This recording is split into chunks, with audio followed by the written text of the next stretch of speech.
killer. Check, check, 1 2 1 2. Checkity check. Check on the mic. Check on the mic. I'm rocking the mic. Okay. Cool. Okay. Okay. Totally cool. Whoa. Happy Sunday. Happy Sunday to you. Happy Sunday to you guys. Good morning, everybody. Welcome to is this our first Sunday session of the new year or second? We just did one last Sunday. I can't remember if that was last year. I wish I was even kidding. Okay, I wish that was a joke. It's not. So, second Sunday session of the year. We're starting off the year strong, you and me. We're just going to make this a habit. You have to move in. You have to, Okay. it's going to be sweet. It's snowing out there, like big time. Hard. Yeah. Yeah, it's coming down. I think we've got probably 3 inches so far of snow. I wish I could take you guys out there to see it. So today we were thinking, hey, since we still had you here visiting, it would be an amazing opportunity to again have another conversation, so we could access your genius and Our genius. our gene together we make a full genius. So we were thinking, what would be a good subject? And so we thought, what about teaching? What about, something that you and I both are incredibly passionate about, because you, of course, you are a very successful competitor, which is really completely different. And I think a lot of people have no idea how to make that distinction, because they think when someone is a world champion at something, that they're probably a great teacher at it also, which is so not true. Not at all. Yeah. So because I think of you as one of the few people that I have ever known who is equally as passionate and competent and potent as a teacher as you are a competitor. And that's really a unique blend, because that's, in a way, it's like a triple threat. You can do it, you can teach it, you can embody it, you're doing everything. So I thought, this would be cool to have this conversation. And let's get into the nitty gritty of teaching. Let's do it. The failures, the success. There's a lot of stuff around teaching, between the student-teacher relationship, projection, people abandoning ship, and feeling as a teacher. I felt injured by choices. I felt loyalty issues. I felt, I think we've both been through it all. It's a tough job. It is a tough job. I'm happy to talk about it, because I feel like I'm more just seen from the normal people's eyes as a competitor or fighter. That's really what makes people interested in me or whatever. And maybe they don't know how much of a teacher I actually am, how passionate I am about it, how long I've been teaching. And so this will be a good way to talk about that and let everyone know. My first thought is just going back to the origins of teaching. I know for me, my first martial arts teacher, Paul, who you met, was my greatest teaching influence. Not his personality, because of course we're very different people, but his way of deconstructing information, reconstructing it as he was sharing it, layering, understanding, his passion for sharing information was incredibly attractive to me and interesting. I would just really be inspired by how he would do that. Who was your first teaching influence? My father. Okay. Yeah, my father. I grew up learning from him. He was my first martial arts teacher. And I also got to witness him teaching other people since I was very small. First, he was an assistant instructor at the martial arts school that he trained at in Cincinnati, Ohio, where I was born. And then when we moved to Oklahoma City, he opened his own school, and then I really saw him like full on teaching every class all day long. And that was when I was 9 years old. So he was teaching me at home, and then he was teaching me in a more formal setting inside the academy. And yeah, he was the one that I really learned what being a great teacher looked like in so many different ways. How he helped people, and flush that out. What were the what did you really? we have some. Ooh, some tea. Perfect timing. Thank you. Thanks, Mama Bear. What when you think about the qualities that he possessed as a communicator, what was it? Well, first, I mean, he definitely brought the passion. He was very passionate, and What does that look like? What is when you can see that someone's really present and loves to do what they're doing, I mean, especially at that time, this was a dream come true for him, to have his own school and be able to live his passion, which is martial arts. And so, he was giving his best every day, and you could see it, you could feel it. He was also really good at making people smile and have fun. He could be a bit of a storyteller, and just connect with everybody that was in the class. I think he's more than a bit of a storyteller. Yeah. Because I of course have had the benefit and the privilege to study with your dad. When I would come to town, he's sat and taught me personally. I went on a little road trip with him to go teach when we were in Chicago, and I've watched him, and he is a fun storyteller. Yeah. He's a fun communicator. Yeah, and it's funny because when I was a kid, of course, when you're there every day and that's your father, you don't there were many different moments where it's just like, oh, there he goes with that story again. You know what I mean? Like, I've heard that story. Yeah, Teacher, we do that though, don't we? Right. We have these go-tos, and Right. and But now that I'm older, and I really see how difficult that is, to make people laugh all the time and have those tricks up your sleeve that you can pull out, and here's my story for this, here's my story for that, and now I can look at that and say, that's what made him great. That's what made him a great teacher. Whenever I was younger, I would be kind of like, same old story, Okay, so let's just as we're moving along here, let's mark our territory a bit. So because we have a lot of people that tune in who are teachers. Like if I turn that computer around and looked at all the folks who are watching who are teachers, we probably have, I'd say, 80% of our base, and so number one quality is the ability to inspire, which comes from you being yourself on fire and inspired for what you're teaching. And like you said, your dad really, you could tell he was grateful to be teaching. This is what he wanted to do more 100%. than, Yeah. And for me personally, I've gone through a long journey of teaching and discovering who I am as a teacher, developing my skills as a teacher, what it is exactly that I have to say and pass on. But for me, originally, when I first started teaching, I was only like 16 years old. I was very young. And it was simply because it was just my father and I. We were the most advanced people on the mats at our school.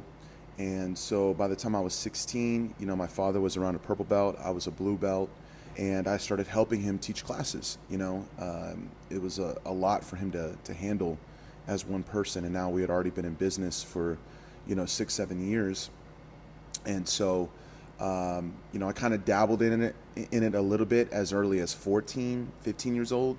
But then by the time I was 16, I was teaching very regularly. Multiple times a week.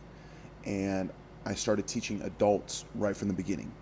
And keep in mind, even when I was 16, I was already 200 pounds, so I was a big kid. And I trained with all the adults since I was like 14, 13 years old. And so I was teaching the people that I was training with on a daily basis. And when I first started teaching, my only goal, of course I was just a kid, but my only goal was to really help the person technically. And I just wanted them to see and understand what I knew. I wanted them to know everything that I knew so they could push me as much as possible in my training. And I could say, no, I want you to do this, the stuff I was teaching the other night. I want you to try to do that to me.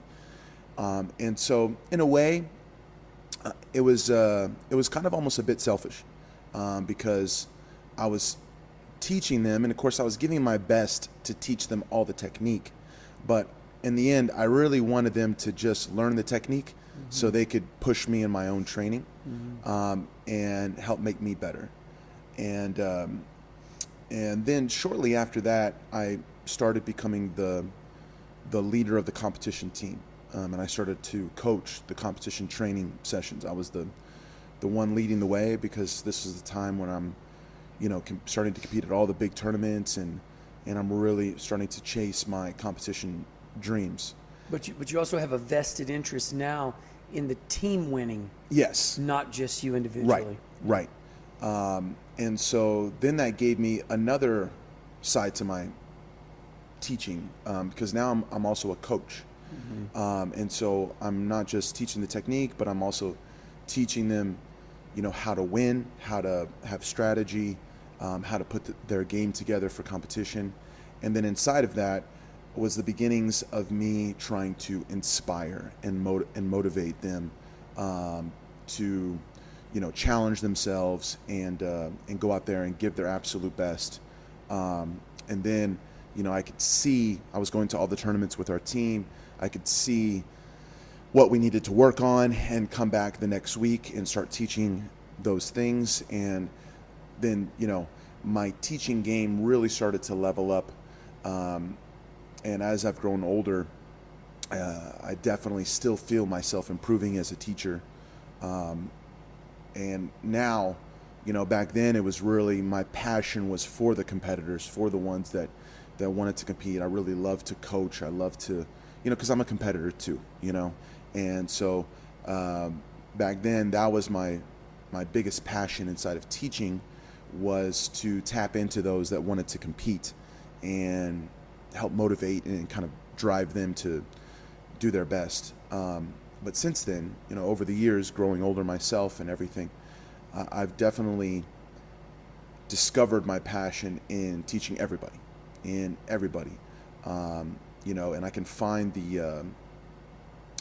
the enjoyment of teaching the full spectrum, from the very fundamental student to the super advanced student, and also just the different ways we end up teaching, because we both have experience teaching day-to-day students that we see every day, seminars or workshops, camps, retreats where we have students for a week, the same ones every day, to videos, teaching in front of a camera where there is no student feedback or no interaction. Each one is its own game, its own thing. And I've definitely had a lot of fun over these years developing my skills in each one of those areas. And at the end of it all, for all the teachers out there, you get and receive so much as you're teaching, the fact that you're helping others. But then, to me, I don't think you can fully refine your technique until you teach, until you become a teacher. Your own personal technique. How do you describe it? How do you explain your why in each way that you do what you do. You know, why do you do it that way? Because there's so many different perspectives and ways to do any given technique or movement. And so discovering all that helps me be better connected to who I am as a martial artist, my own technique, what I have to say, what my strengths are, what my weaknesses are. And so in a sense, we're all just getting better together, you know. I'm helping you become better, and at the same time, you're helping me become better as a teacher and as a martial artist. Well, you know, I have this little, when I'm teaching, I have a little system that I see it, say it, do it. And so the teacher when we have students arrive who are here because, you know, in my system, which is for people to make this distinction, martial arts, we are training future teachers. That's for sure. The inevitable goal is to produce a black belt, and I'll just to be, you know, straightforward about it. You hope no one ever gets excited when someone just stops their journey at blue belt or right, which is so common. But I personally, in my particular business, I receive people coming to do teacher training courses, and they already have experience teaching, and they're looking to transition into teaching, you know, adding this tool or skill set to their you know, tool bag, if you will. So one of the first things I have to get them to do is to see it, say it, and do it. So I need them to be able to look at when people can't see what another person is doing in a critical way, they don't understand it yet. You know, you have to be able to look, and whether it's looking at someone executing an armbar or executing a rolling wave, whatever you're teaching, they have to be able to see the mistake or see the misalignment. They have to be critical. Teaching people, I find it really interesting and sometimes difficult to teach people to be critical, because a lot of times, you know, when people show up here, they're surprised at how critical I am, and I'm like, you didn't pay me. I hope you didn't pay me to tell you how great you are, because you're losing all your money. You're losing all your effort and your time. You know, you could go anywhere and have people tell you how awesome you are, but what you need is somebody to walk in the door and go, this is what you're not doing right. And so two things I just want to flesh out. One is getting a teacher to be critical and see from that perspective. Two, to get them to also be able to hear criticism without personalizing and turning it into some childhood trauma that they have. You know, I'm not your dad, and I don't know how many times I've had people project onto me like I'm their dad in a moment because the way I deliver is so direct and boom, and it triggers their childhood. As we become adults, very few people correct us. And this is really interesting psychologically.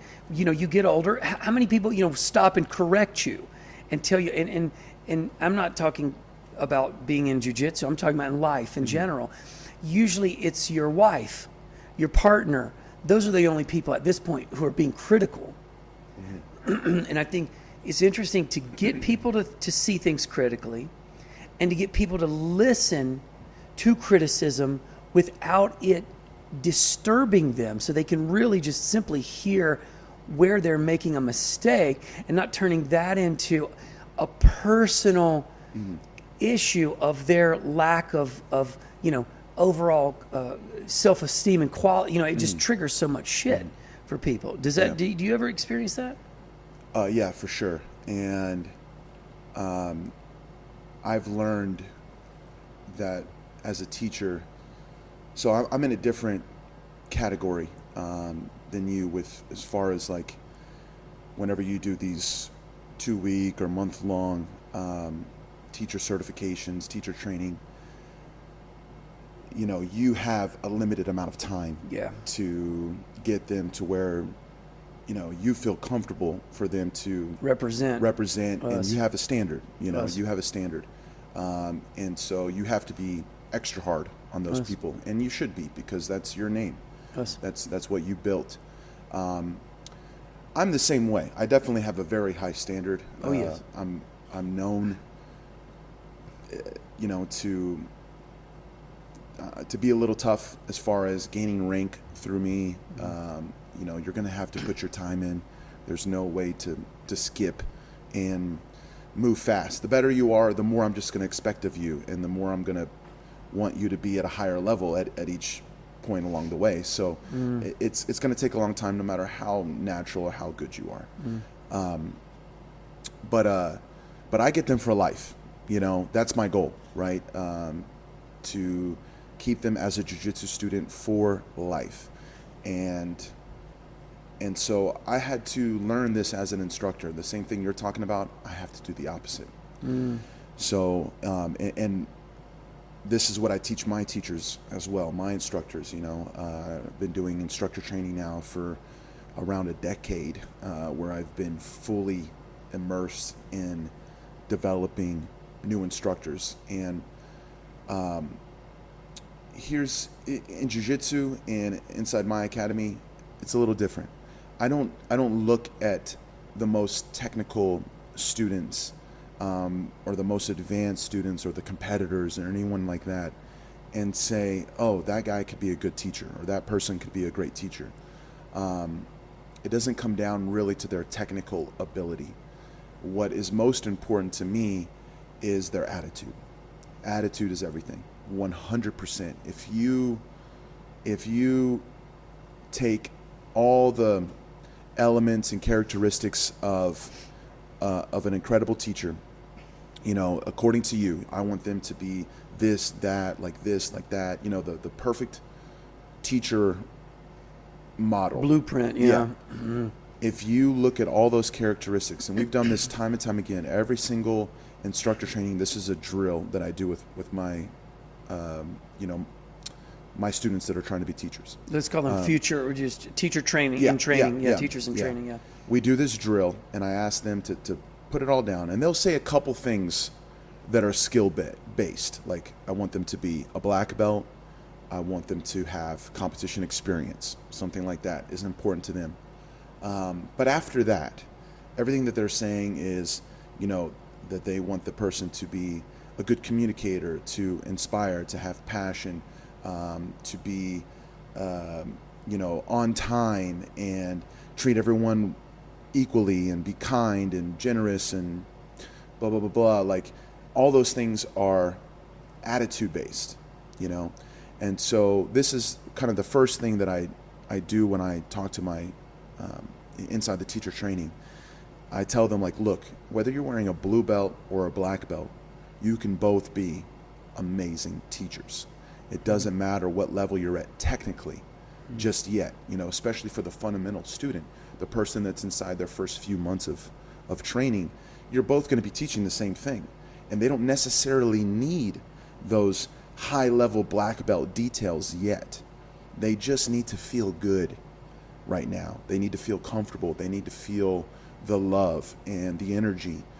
They need to make friends. We'll have the rest of their lives to iron out their technical ability, and to get them those details that takes forever to learn and master. There's no way you can do it in one class. And so what I discovered as a teacher, because when I was much younger, I was very much the one that was super critical. I'm a perfectionist. I'm obsessed with trying to be as perfect as possible with my technique and my martial arts. And so I would teach a technique, and then I'm looking at the group. Of course, I see the person that's doing it wrong, and I would go over there, and I would literally sit down and spend as much time as necessary until I felt like they had it down, until they had it perfect. And I would be so critical. Your grip, your hip movement, what your toes are doing, what your head's doing, every single thing, I would analyze, critique, and I wouldn't leave that student until I felt like they had it perfect. And many times that would take 5-10 minutes or more. And at the end of it, they still wouldn't have it. You know, it wouldn't be perfect. And I did some like extra, you know, I invested in some learning on how to be a better teacher. And when I discovered this, that this was kind of my own problem, right? I changed, and I stopped trying to make that person perfect. And I started to realize, look, the goal is not to make them perfect today, but the real goal inside me teaching my class is to make sure they want to come back the next day. Because as long as they want to come back the next day, I'm going to have another opportunity, and so on and so forth. And that's continuous. As long as I keep them coming back, I'm going to make them good. Like, without a doubt, anyone that's stuck with me for many years becomes super tough, whether they compete or not, or want to teach or not, if they're the hobbyist or the serious competitor who wants to be a world champion. As long as they keep coming back, they're going to get good. And I started to realize that that person that I'm spending all night with, you know, trying to critique and master, number one, is taking my energy and focus off the rest of the class. I'm not having the opportunity to see what's going on with everybody else and make them feel good and make them feel recognized, or help them if they need some help. Number two, that person is probably getting inside their car, and when they leave that night, they're feeling like, man, Professor has to spend so much time with me. I'm not a natural at this. This isn't for me. I'm not doing good. I'm taking his time away from everybody else, and blah, blah, blah, blah. And they can feel beat up over it. And I have a particular student that I use in my example when I'm doing my instructor training. And she was a female, very unathletic, never played any sports or anything like that, always had a hard time. And she was the one that, okay, as soon as I'm done teaching, I go straight to her and help her out, spend more time with her. So I stopped spending so much time with her. All right, when I had this realization, immediately the next week, I started to put it to use. And I gave myself a maximum. All right, so basically 2 or 3 times I would adjust her technique. If it was still wrong, no matter how bad it still was, I would just say, great job, so-and-so, looking good, and I would leave. And I noticed a huge difference within a month of her confidence and her ability to start to do the moves correctly. Because she wasn't so nervous. She didn't feel the pressure of me being right there critiquing her, and also starting to get more positive feedback. Even if it was still wrong, like I said, even if it was still wrong, I would still tell her that she was doing a great job. And she got better. And she made it. She made it to blue belt, and even went beyond that. And then some things happened, and we eventually lost her as a student, but it was for a good reason. It wasn't just for nothing. But I don't think she would have made it that far if I had kept going the same path. She was very fragile with her confidence, and she would beat herself up, you know. And so I do think that there's a time and place to be critical, you know, for what you're doing in those instructor certifications. You have to be, but at the same time, there's a balance where you can break somebody, you know. And for me, in my instructor training, I always tell them, look, you got 3 times to correct somebody, and then get out of there. It doesn't matter. Like, it does, but it doesn't. If there's still not even a blue belt yet, or even a blue belt, look, we're going to have years more, and a blue belt is not going to be perfect, you know. And so you have 3 times. Every time it's PCP, praise, correct, praise. And so you find something good about the way they're doing it, then you correct them, and then you end with in a positive way. And you can do that 3 times. After 3 times, you got to get out of there. because there's still so many other students that you need to see and connect with. And many times the habit is to look around and praise the top 10%. You know, you have your studs, the ones that just get it. Yeah, that's perfect. That's great. Awesome job. Da, da, da, da. And then you have your bottom 10% that constantly needs your attention and needs your help. And the middle 80% that does good, maybe isn't the superstar, but does good, they oftentimes don't even hear from you. And they're the ones usually that kind of deserve the most praise because they're consistent and they probably have so many other things going on in their lives, but they keep coming and they're there. They're there. Maybe they're the ones that just come a solid 2 times a week, you know? They're not the studs that come every day. They get that top 10%, you know, but they're not the bottom 10%. They're the solid 2 to 3 times a week that are just there and they're doing good and they're always getting better, but many times they don't hear from you. And so we talk about this, and I encourage my instructors, look, give everybody the same amount of attention. Don't skip that middle 80%, and don't overdo the corrections with the bottom 10%. Sometimes it's best just to get out of there, make them feel good, you know, maybe spend a couple minutes with them after class. Don't put them on blast in front of everybody, you know, and just make sure that they're going to feel excited to come back the next day. That's the most important thing. I want to take a moment to talk about praise, correct praise. You said that, but it was almost just sort of a throwaway. But I think it's the meat or the crux of the approach, which is interesting. Praise, correct praise. Because what's this, you know, and I just, because I want the teachers, and by the way, guys, if you're listening, this could be a conversation between 2 executives running a company. You might think to yourself, oh, we're talking to teachers, but I can tell you that management deals with the same issue 100%. In the same way. Yeah. We're talking about managing people. Relationships. Absolutely. And if you're not skillful at managing people, you will not have a business for very long. You will definitely not be in a management position for very long, at least if anyone's paying attention. So praise, correct praise. Let's unpack that a little bit from your perspective.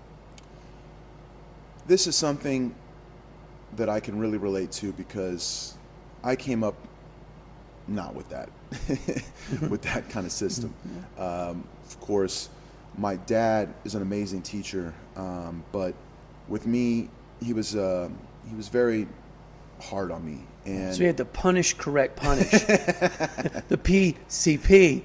Yes, it was a little different, and he tended to be that way with our other students as well. Yeah, it wasn't personal, right? Yeah. It's just his style. He was tough. He gave tough love.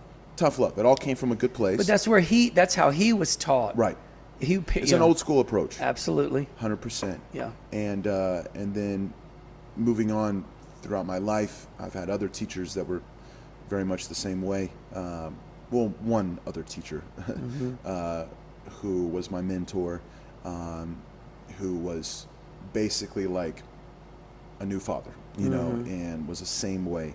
I just wanted to get some sort of positive feedback. I mean, that was my, right? You just want to hear your dad say that he's proud of you, you know, and that he loves you, you know, and I couldn't always get that. No matter how hard I try, he'd always let me know I could do better, you know.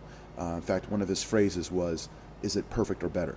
Like, that's what I grew up in. Is it perfect or better? Yeah, yeah. Yeah, no pressure there. Yeah, no pressure. Yeah. And so I was always like on edge. I always, you know, I felt like I was never good enough. And that carried on all the way through into the mentor that I had was very much the same way. I mean, I would compete and win and do really good and be so happy. And I would come right off the mat and he would tell me everything I did wrong. You know, that was the kind of, you know, but then it pushed me to, I got to be better. I got to do better because I want him to be proud of me. I want him to say that I did good, you know. But of course, I am very much outside the box. Like, at the same time, I saw so many people not be able to survive that, and just couldn't take that hard, tough love. And so I saw the other side, or I came up in that other side, and I saw all the people not surviving that. And basically we already said it, like that's very much an old school approach. The old school is make the tough tougher. Mm-hmm. You're taking someone that's already tough, mm-hmm. and making them tougher. And I feel that it's our responsibility as martial arts teachers to be able to take the weak and build them into someone that's strong. The whole point for me is to help someone find their true potential, what they're really capable of. We talked earlier this week, and we said, it was really brief. It was just like, do you believe that you can teach courage? I asked that question. Yeah, I asked you if you thought, or bravery or something like that. Mm-hmm. And you said very kind of black and white. You either have it or you don't. And I said, well, mm-hmm. I don't know if I agree with that, mm-hmm. because I've seen it. Mm-hmm. I've seen people who had zero confidence, very unsure of themselves, mm-hmm. Never thought that they could compete in anything. And I've seen the power of jiu-jitsu help this person become strong, find their true potential, realize what they were capable of, got that person to commit to compete, saw them compete, saw them win, saw them feel a way that they never felt before. Mm-hmm. And I saw courage being mm-hmm. built and exhibited, mm-hmm. And so I believe that you can, they say you can't teach hard, you can't teach courage. I believe that you can. Mm-hmm. They have to be inspired. They have to, learn, of course, and find that they are capable of more than what they thought they were, and then you just keep building on that. You just keep watering that seed and see it grow. And that's what I think we really should be doing as teachers. That's how you help people. And so the PCP approach, right? Of course, today, it's kind of a must because everyone can get their feelings hurt pretty easily. You have to be very, PC, right? Politically correct and be balanced and, not be too hard on one person. No one can feel like they're being a victim or being attacked, and so it has to be super positive, just positive. And that's part of creating the environment inside your school, is that just that positive energy. Everyone is smiling. And so, like I said, nowadays you kind of have to be that way, but I've seen how that builds confidence, and I fully believe in it. And I've seen so many people who have gone very far in their practice, becoming purple belts, brown belts, or whatever, that were, they were fragile, and they're still there, and now they're tough, and now they're not the same person as what they used to be, but they were able to come up because of that. Because inside my instructor training, it's like we call it TLC. The student in the beginning, it's tender love and care, tender love and care, tender love and care, and we build them up.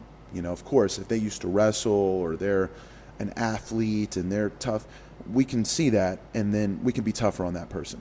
But you can't just have your baseline be tough. Your baseline needs to be down here, and you can recognize the ones that need more and are capable of more early on, and you can take them up here and say, all right, we're going to push you a little harder. But if that's your baseline, you're going to miss out on all these other students. What comes up for me from my experience is that I look at the person's character and their why, we're talking about the why so much. When they know why they're there, I think it's easier for them to identify with and attack and sort of initiate courage, because they know why they're fighting at that moment for whatever they're fighting for, why they made the decision to fly across the country or the world and do what they're doing. What comes up for me when I think about teaching courage is that, when you see certain people who don't have a skill set, but they're willing, and this comes up for me as an example in handstands. They're willing to fall in order to learn, because you can't learn a handstand without falling, because a handstand is in essence nothing but falling. It's going upside down and falling out of the inverted position. Now, inevitably, you want to go upside down and fall out skillfully. And now you go up and you fall out. Basically, let's even say you don't fall out anymore. You just step out. You go up, you step out. You go up, you step out. Now the handstand doesn't mean anything to you anymore because you're so proficient at stepping out of it. And now courage isn't even necessary, because skill, like as an example, does it take courage for a child to learn to stand? They don't even know what courage is yet. Actually, what they do is they start gathering information. They get up to a position, they fall down. They get up, they fall down. They figure out how to get up and sustain the up, and they also figure out how not to fall down hard in the fall. And before you know it, they've gathered enough data where they're just standing now, and falling down doesn't even occur to them as a big deal, because kids fall. That's what they do, and they learn how. So it's not that they develop courage in falling, because if everybody who was learning to stand needed courage to learn to stand, half the human population wouldn't stand. Right. So they don't learn courage, they learn actually to fill in the unknown, because that's what frightens us, what we don't know. We're either frightened by what we don't know or what we know and it doesn't feel good. So falling hurts, so I'm not doing that again.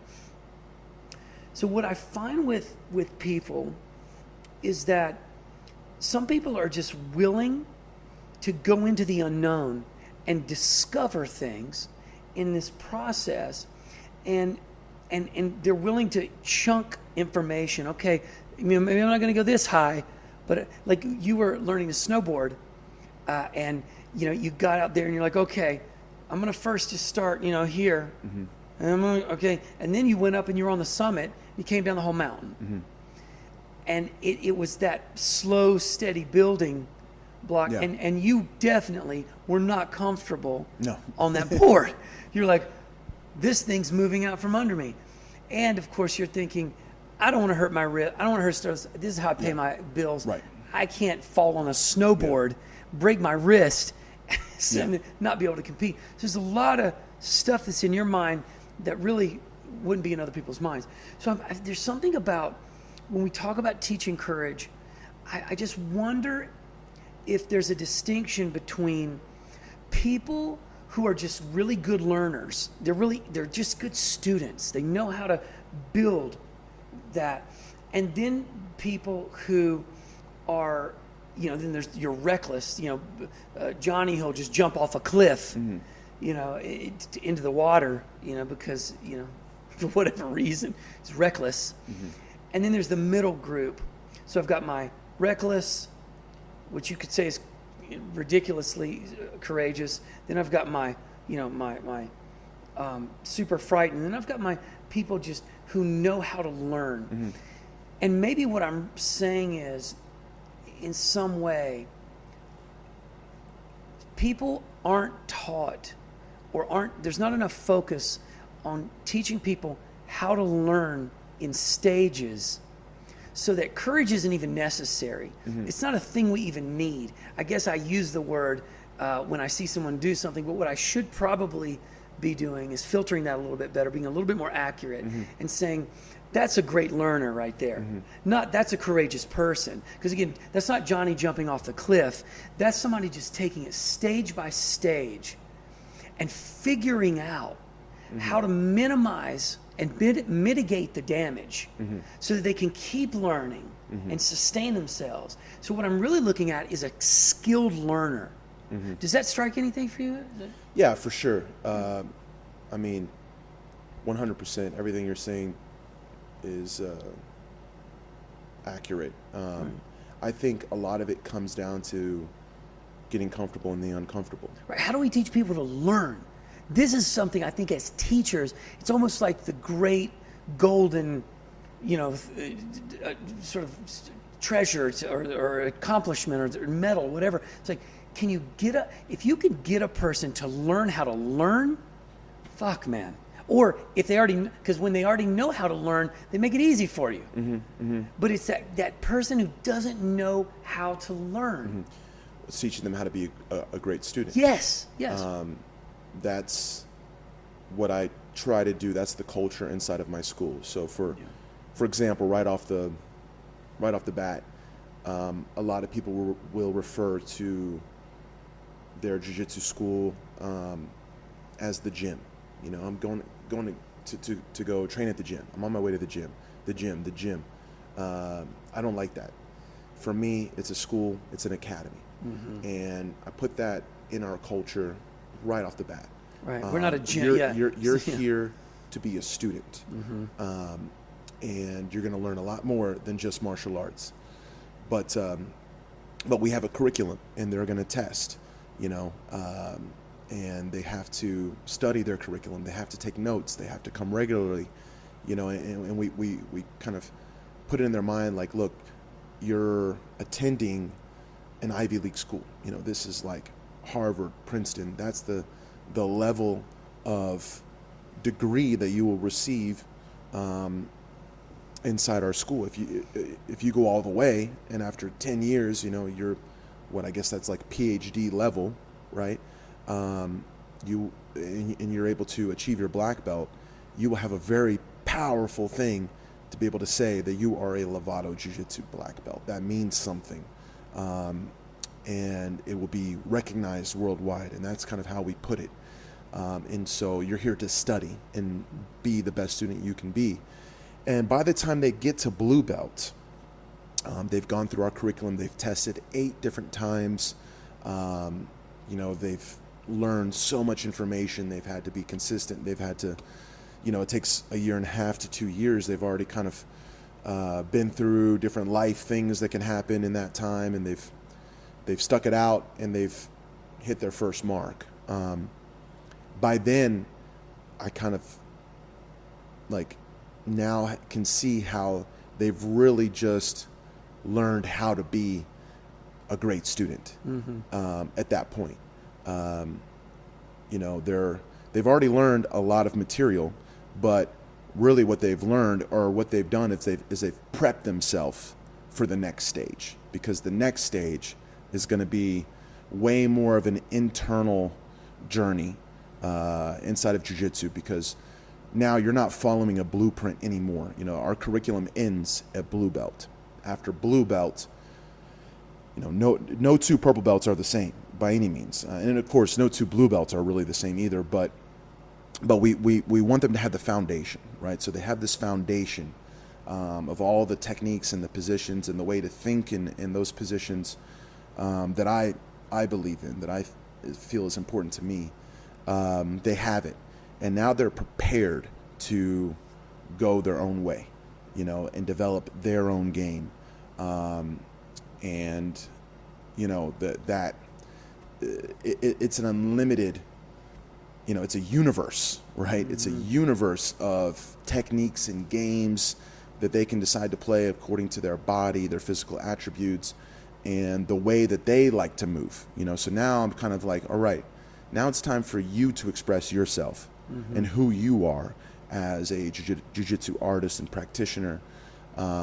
And so everything up until that point is to prep them for that moment. And it's like, okay, now you see how big this world is. You know how to study.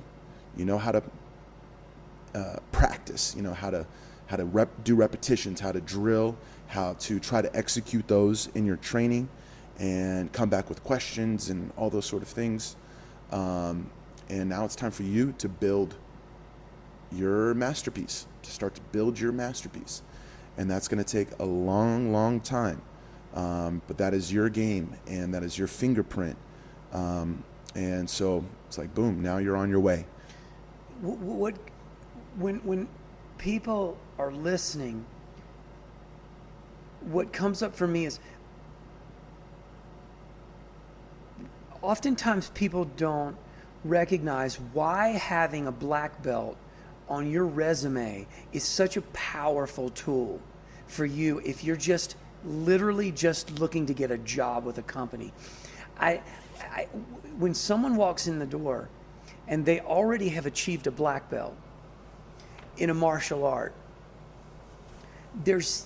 I think what's really interesting about this is it's like achieving a degree, as you said, because you were comparing this to a Harvard experience.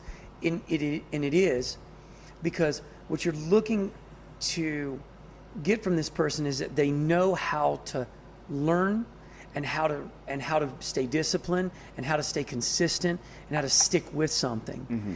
And martial arts is very discouraging. Mm-hmm.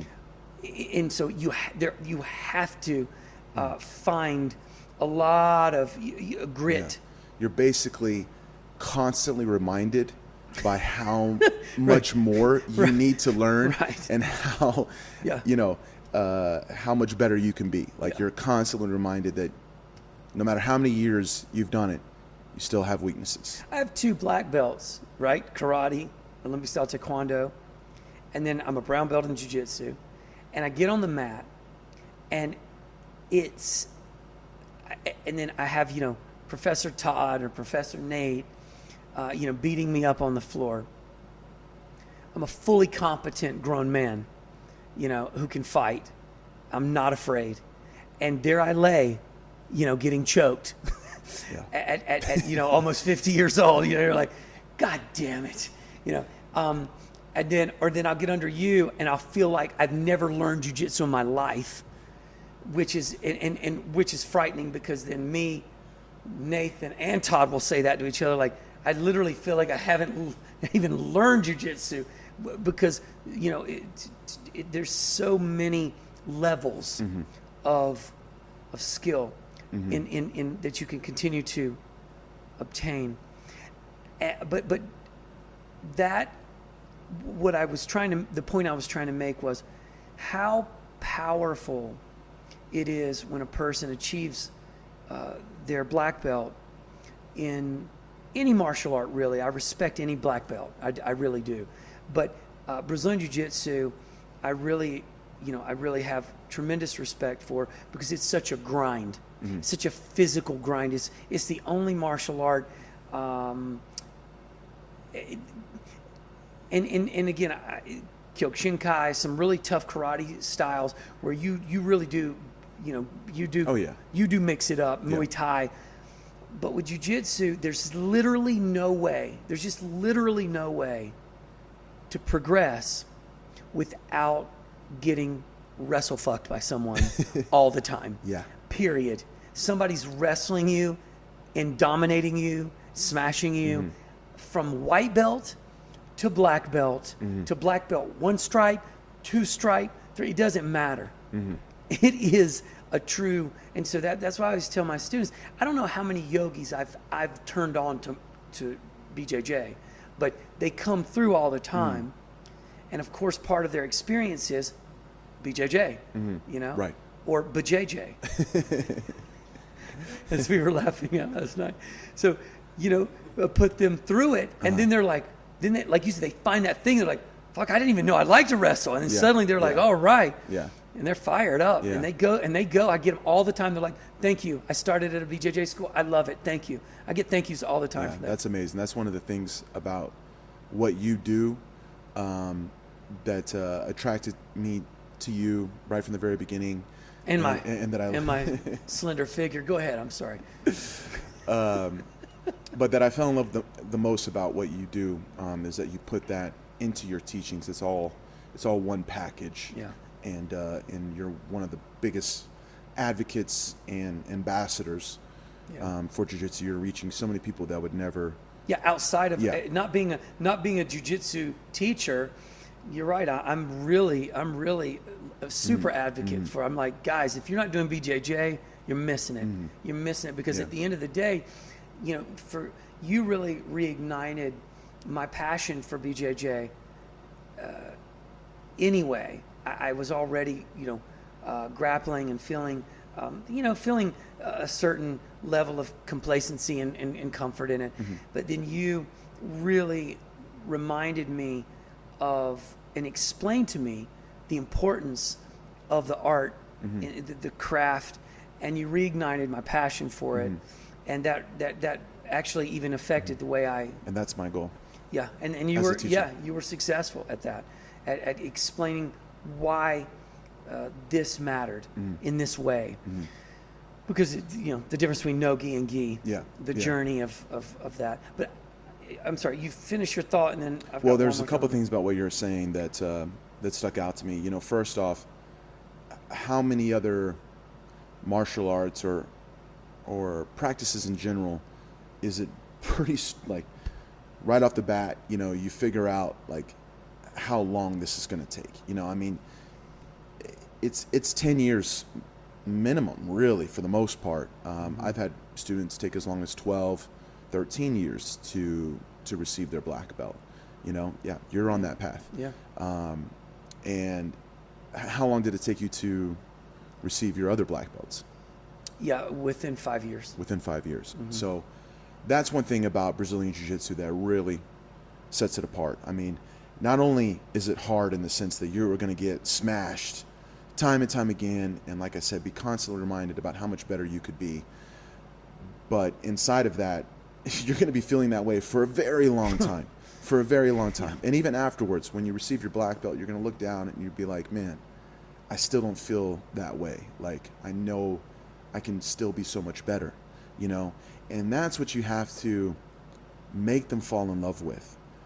That's what I'm teaching, is this is just a process. You have to fall in love with the journey, that we are always going to be getting better, and we can always be better. And it's a marriage. Yeah, exactly. It's a full marriage. Yeah. Because you can do anything consistently for 3 years. Right. 10 years? And for the rest of your life. Well, 100%. But I'm saying 10 years, you have gaps. Life occurs. Oh, yeah. Shit happens. You're going to get hurt, Oh. work, family. You moved. Yeah. Relocation. Divorce. Who knows? Whatever. Everything can happen. Yeah, and so you take a year off. You take 6 months off. You take. But here's what happens. Many times, jiu-jitsu is that one thing that helps them get through all of that. Yeah, because it's the one consistent. And you make your academy their escape from life. When you come inside the academy, you're surrounded by your friends, you build those relationships, the people that, even inside of 2 years, when you get your blue belt, you're receiving your blue belt on the same day as other people that started around the same time as you. And those, it's already started. Like you build those relationships right in the very beginning. And this is what I tell people all the time. And almost every single one of my classes, we always have mat chats. I always try to talk to them and let them know what they're going through in their process, and inspire them and help them see better their journey, And one of the things I always say is like, guys, this journey only gets sweeter. It only gets more beautiful. You only appreciate it more and more and more and more as you go. You get what you give. Here's what I would say. You're not even a black belt in jiu-jitsu yet, but you have your other black belts. Like, would you take any one of your black belts, or even your brown belt in jiu-jitsu, and would you trade that? And inside of that, you are giving up your skills, Experience, all the knowledge, experience, all the relationships that you've developed inside of your training, everything that you've learned about yourself and would you trade that for $1 million? No. No way. And I could go on and on. 5 million, 10 million. For me, it's priceless. Yes, 10 million. It's priceless. I'm kidding. I'm sorry. Wait a minute. Wait Did a you second. say 10 million? Did you say 10? Because when you were, there was a moment that I'm sorry. No, I get your point. It's 100%. priceless. Yeah. The quality of life Yeah. that we get through having that thing, having that one thing Yeah. that is always there for us, having the mat, having the escape where we can go, we can forget about life, we can forget about problems and stresses, and you get lost in your movements and doing what you love with the people that you love. And we're all in our geese. We're all the same. We're learning, and, we're just trying to get better together. Having that place where you can do that safely and with all these different people and be able to smile, and you come out of it feeling refreshed and feeling like a new person almost every day. That is, it's so special, and so I try to paint that picture for my students as early as possible, and let them know, like, as hard as this is, as hard as it is, and as much as you may want to quit sometimes, it's worth it. It's so worth it. And really, I of course, like I said, I teach technique, but in a given class, I'm only going to teach 2 or 3 techniques at the most. What I'm doing more of is just guiding them on their journey. That's what we're doing, just guiding them on their journey. Like I said, I'm still learning. I'm still getting better. No one's going to be perfect. There is no perfect. It's timeless jiu-jitsu.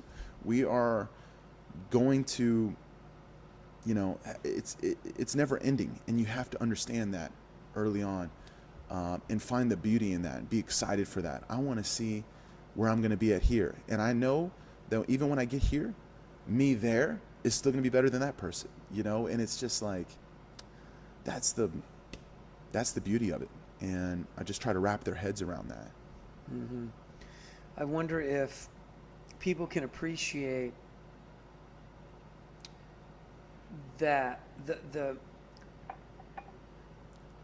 especially in a world where disposability has become our, I don't know, it's I don't know if the term,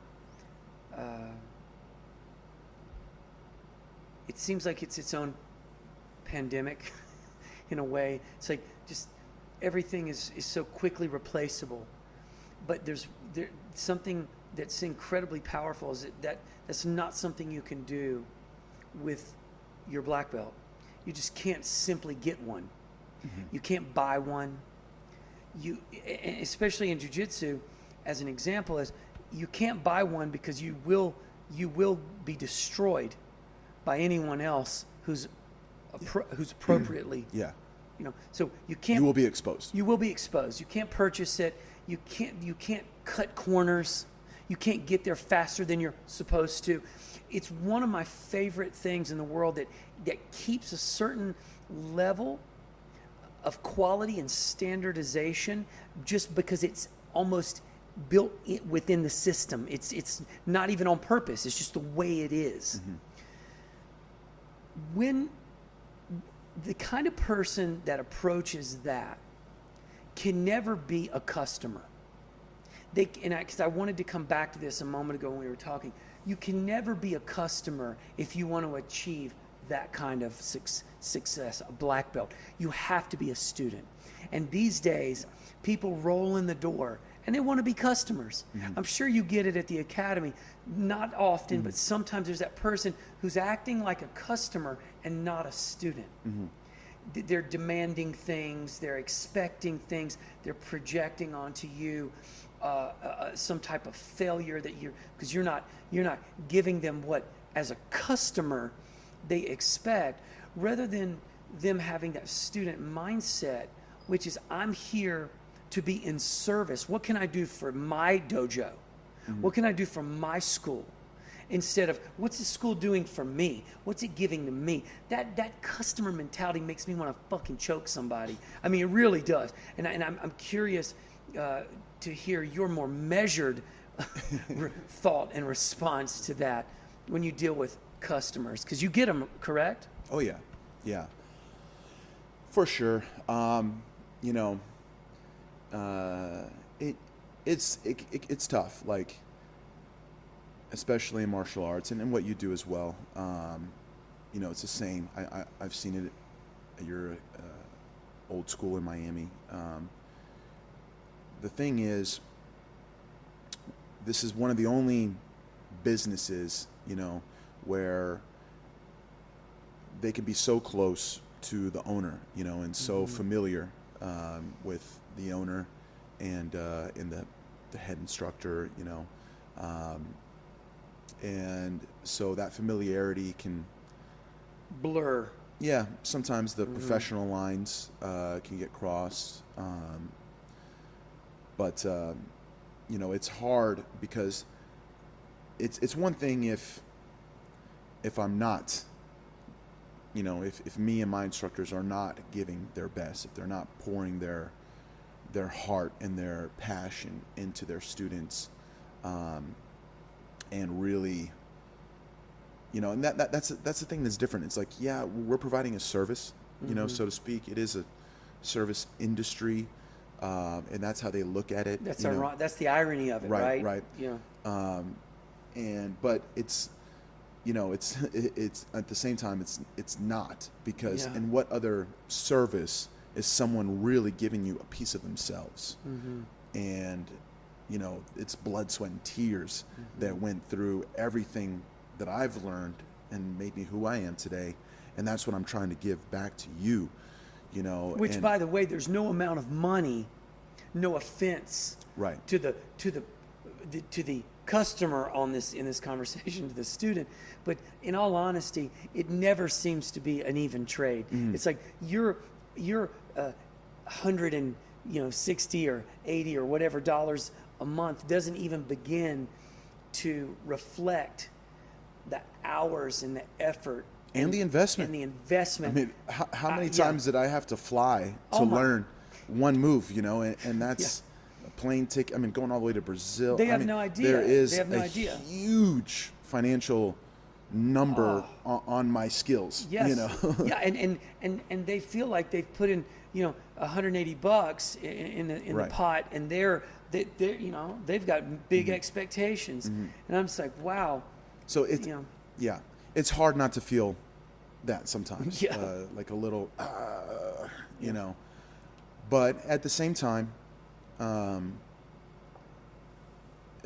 it is a business, and you have to learn how to provide the best service possible, and learn from any you know, critique or negative feedback, and see how you can fix it. What I've learned is, through the years of being the owner, oftentimes it's my own mistake. You know, it really is. So you take personal responsibility when you lose a student? Yeah, yeah, you have to. Not every time. There are, I mean, a pandemic, right? Who's ready for that? How can you prep for that? Life can hit that person in a way where it's just inevitable. And even then, try to work with them if we can. But, you know, sometimes there's just nothing you can do about it. But other times, there is something you could have done about it.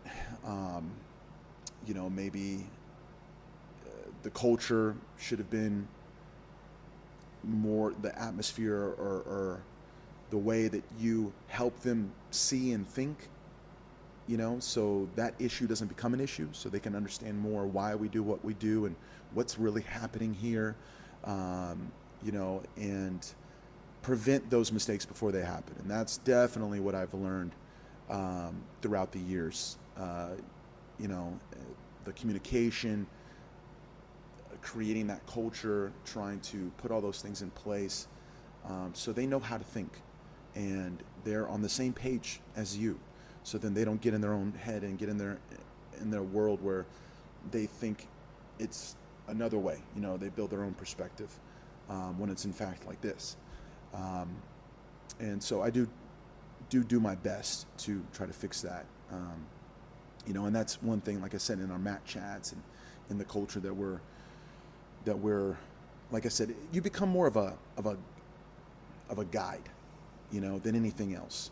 Now, obviously, there's the business, and you have to give a great class. Like in every class, one thing that we talk about is every student needs to sweat, smile, and learn. You know, they have to feel that they received everything inside of a class that they need. They need to learn. They need to work a little bit. They got to sweat. And they have to have fun. They have to smile. You know, and if one of those things are missing, then maybe they don't feel the value of the dollar that they spent. They didn't feel that it was worth it. You know, oh, I didn't even learn anything today. Oh, I didn't even sweat today. I didn't even have fun. I don't have a relationship. You know, I don't have friends yet. Maybe they feel over here or over there, you know. So if you know, like that wrestler, for example, remember we start with tender love and care, but then we have this wrestler who needs to be pushed. You got to give them a little more. And if not, then they might want to go somewhere else where they can get that, you know. So you have to understand how each person is and how to give them exactly what they need, which is difficult. It's so difficult, especially when you're talking about hundreds of students, you know, walking in your door on a daily basis. And so we're always trying to figure out where we can do better. And so we have a fundamental program, intermediate program, advanced program, competition team program, you know, all these different programs to try to reach every person's needs and wants. But then, you know, then there's also just the ones that can get frustrated or just get whatever along their journey, and that makes them want to quit. You know, many times it happens after a blue belt. It's either in the very beginning or many times it's after they've already kind of hit a major step.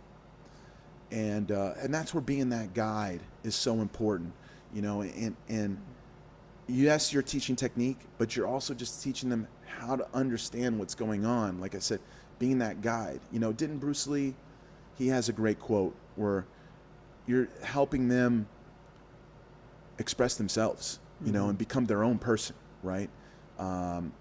And one big, major mistake that is so common in martial arts is for a student to compare themselves to another student.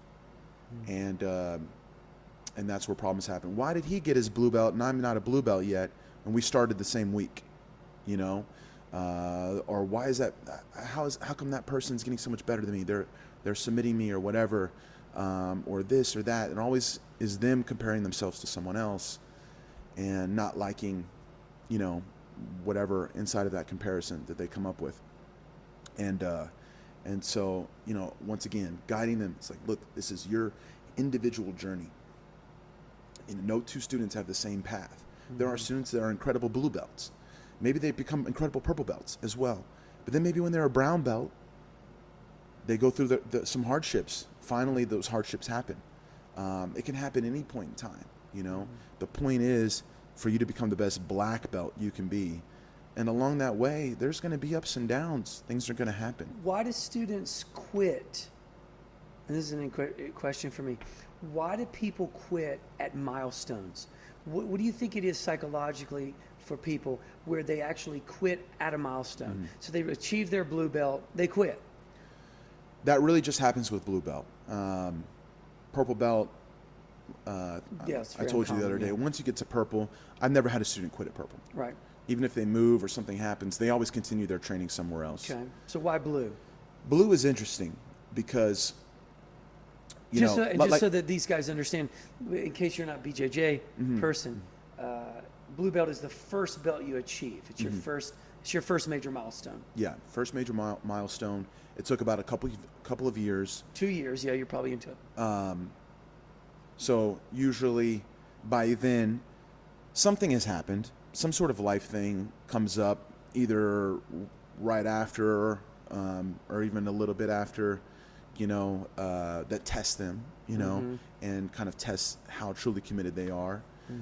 Maybe they got hurt, maybe an injury finally occurs. Or maybe they've been getting injured and finally they're like, okay, got my blue belt. Something sidelines them for a little while, and then they have to kind of gut check a little bit to, kind of figure out how bad they really want to continue. Any number of things. Or they discover how much more work it's going to be. And maybe that in itself, it's daunting. It's overwhelming. Daunting, yeah. Because it's like becoming a surgeon, and you go, oh, I'm 12 years into this. I've got 4 years of post, and then 4 years of that. So I wonder, people feel like they achieve a blue belt, they get to a certain level of proficiency, which is fine for them. And it's enough. It's enough to make them feel safe in a real. From a self-defense standpoint, and many times that's part of the motivation to get started to begin with. Maybe they've already achieved a certain level of fitness, an understanding of martial arts, and when they see how much more work it's going to be, or something in life happens, and say, you know what, I'm good with where I'm at. I feel like it's the injuries too. I feel like people just get tired of getting hurt, or they get hurt one good time, recover, and they're like, I just don't want to go through that again. Something about injury for people. I mean, as many times as you and I have been injured, it's just a part of your job. It's almost like, and what? Oh, my arm is, so now I'm doing, my arm's broke, so now I'm doing this. Whatever. But for people, the average human being, they don't think of injury like that. Yeah. So going back to what I was saying as far as the culture and everything, and understanding how to prevent mistakes, or prevent losing a student. Inside our school, we do our best to also teach the lifestyle. Like, you are learning a lifestyle. This is a lifestyle of moving, of learning, of challenging yourself, of being consistent in something. It's a lifestyle. And inside of that lifestyle, of course, when I was in my 20s and I could train every day for months on end and just go hard every day, I didn't think about it as much as far as what I need to be teaching my students as far as the lifestyle goes. Then you get one of these guys, a big scar on your body from a surgery. And then I realized how I need to be doing a better job of my own lifestyle. And that is basically what made me more open to learning from you and brought me to you. And then I think about how I can bring Budokon into my teachings inside my martial arts school to help my students live a better lifestyle. And that's what we try to do. It's like, look, you have to take care of yourself, and this is part of the beauty of the journey, is learning to understand your body better, having that relationship with your body to say, oh, I'm a little tight here, I'm a little sore here, hurt here, and let me recover, let me stretch, let me be, active recovery, moving, to prevent any injury from ever happening. And at the same time, the more connected you are with your body, the faster you're going to learn jiu-jitsu and the better you're going to become. And so, that's part of what we're teaching. You especially, of course, that's exactly what you're teaching. But I have to put that into our culture consciously, that, look, you're not just learning technique, you're learning a new language for your body, a new way to move, and you have to practice that outside of just coming to class and training. And so the more I've taught that lifestyle, the less injuries I see. 100%. And then, of course, you talk to them a little bit about nutrition, how to eat, how to take care of yourself. And the bottom line is, if you're coming to train, you're not going to want to eat shit that day, because you're going to feel terrible, and so you eat better, you train, you recover so you can train the next day, and and there are some things that are just unavoidable, but there's definitely a lot of prevention, in the way that I warm up my students, and just everything that I can give in a class, or the structure of the class, can help them. Like, maybe, okay, they would never go to a yoga class, ever do a yoga class. But then I do a little yoga inside our class, and they're like, oh, that feels kind of good. The same way you're exposing your yoga people to jiu-jitsu, I try to do the opposite. And so then they're like, okay, I need to do more of this. And it's not so bad. It's not weird or whatever. I like it. It's the same thing. It's my responsibility. Okay. Oh, yes. Let's open the floor if there are any questions. You want to open the floor up for any? Yes. Guys,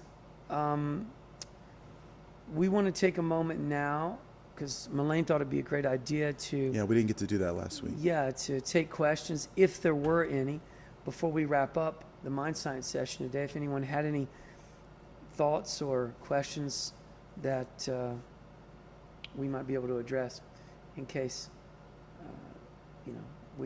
there was somebody out there had a burning desire to understand something. If not, totally beautiful. We can wrap it up today and get to some movement with Melaine Shayne. She's going to be taking everybody through a little Budokon. I'm going to participate in that movement. Yeah. I need it. Yeah, we all need to stretch a bit. We've been smashing on each other for... And the mountain smashed days, me. and the mountains smashing on us. So. Okay, we have one question here from Eddie. She's asking, did you ever live a moment, a no mass moment? If yes, how did you deal with it? A moment where maybe we might quit. So the question was, have you ever lived a moment where you just said to yourself, no more? Or where you just had the thought, the internal thought of, I'm going to quit, like I want to quit. And how do you deal with, I guess, the moment where that actually comes up for you, that I might need to quit this, or I should stop this? You want me to go? Or you want to go? Yeah, please do. Yeah.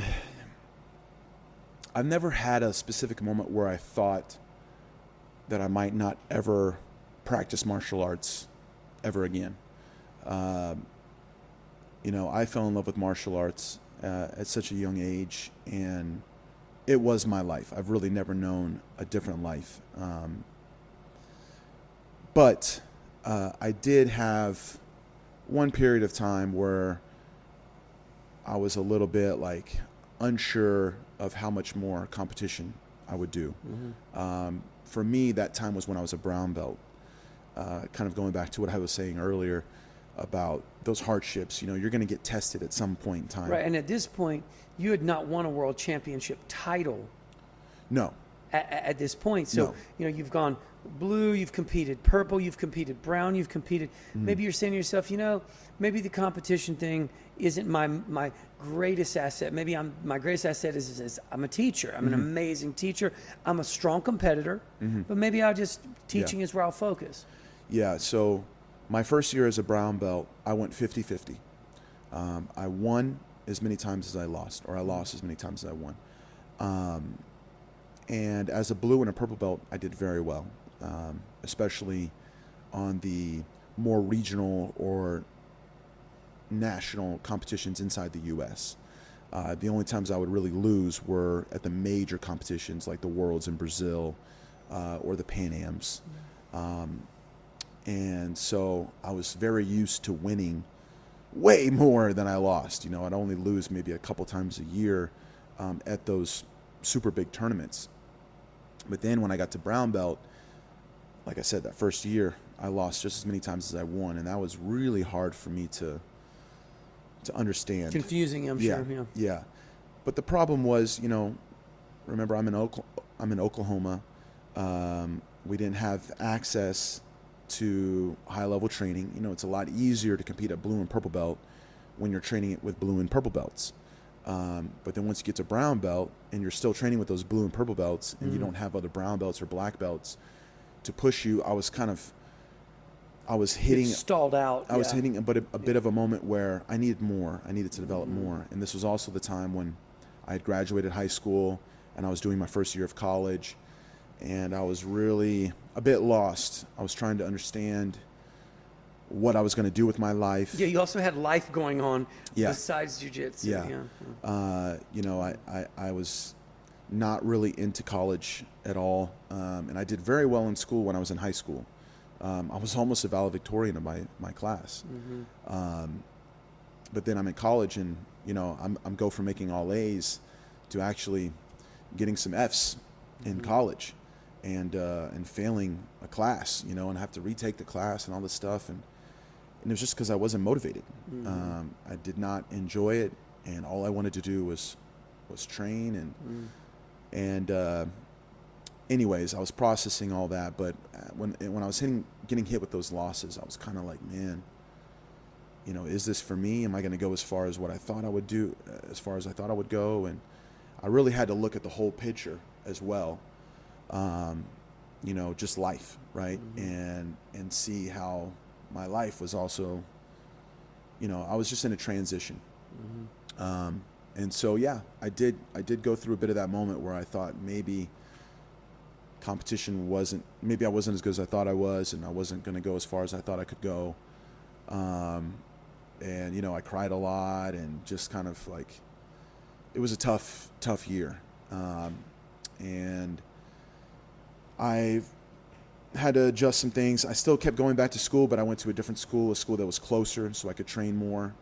And what really changed for me was the next year, in 2003, that's when I competed against Saulo Ribeiro, and I found the mentor that I needed. And that's At this point, you're a black belt. no, I'm still a brown belt. Oh, you competed against Saulo as a brown belt. Yeah, it was a no-gi competition, Okay. and so that's how I was able to compete against a black belt. Understood. Yeah. And so then I saw the opportunity. He invited me to train. I saw the opportunity to have a mentor. And then really the question was, how bad do you want it? Once again, how bad do you want it? I wasn't all in because I was still going to school. And so as bad as that can sound, You had to make a decision. Nowadays, I think this society in general can understand that going to college doesn't necessarily, you know, make you a success or not. You know, there are how many extremely successful, wealthy people out there did not go to college. But 15, 20 years ago, that wasn't the mindset for sure. Yeah. And so really all of that came to me having the conversation with my parents and saying, hey, I have to go all in. I have an opportunity to have a mentor here. I want to drop out of school. And that was not an easy conversation. But fortunately, my father, being a martial artist and being someone that's lived outside of the norm, he heard me out, and you know, after some thought and a little bit of time, he gave me the blessing to drop out of school. And well, let's not. You know, I think that's another way that society shames people dropping out. Yeah. You know, you made a decision to change course. Right. You know, I mean, you went from one school to another school. I mean, but Exactly. I love how we frame it like failed marriage, drop out of school, and it's really what it comes down to is simply making an adjustment. It's a course adjustment. If you're a captain on a ship, you don't go, we're you know, we're off course. If you've plotted a better course, you're Right. not off course. You're just simply making an adjustment now.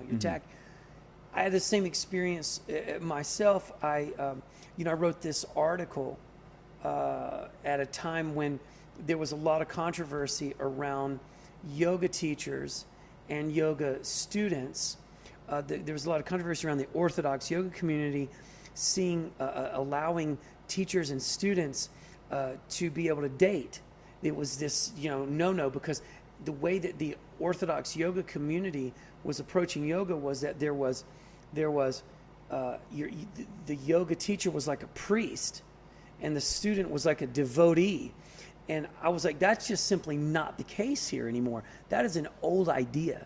So I wrote an article and challenged that, and I got so much fucking pushback, and that like there were authors in the academic yoga community who wrote blogs about my article, calling me everything under the sun, that I had that same moment. I was like, fuck, man, maybe my career has been just ruined, stopped by there being so much negative response to this position. Like, I got shamed by the Orthodox community for having a different opinion and position on a topic. Yeah, and it hurt. That hurt to the point I was like, well, fuck, I maybe my career's over. All these big, for you it'd be tournaments, the world's IBJJF, that you're not allowing you to compete anymore. Well, all these big yoga community, like yoga conference this, yoga conference that. Oh, well, we can't have that guy here. He's that guy who said that. And this, so it made me really question whether I was even going to be able to continue on without the support of the, and then just a moment happened. I was like, and I just got angry, and I said, fuck these guys. And then I just completely, at that moment, I just shifted, and I said, you know what? I love that I'm now the underdog. I love that I'm now being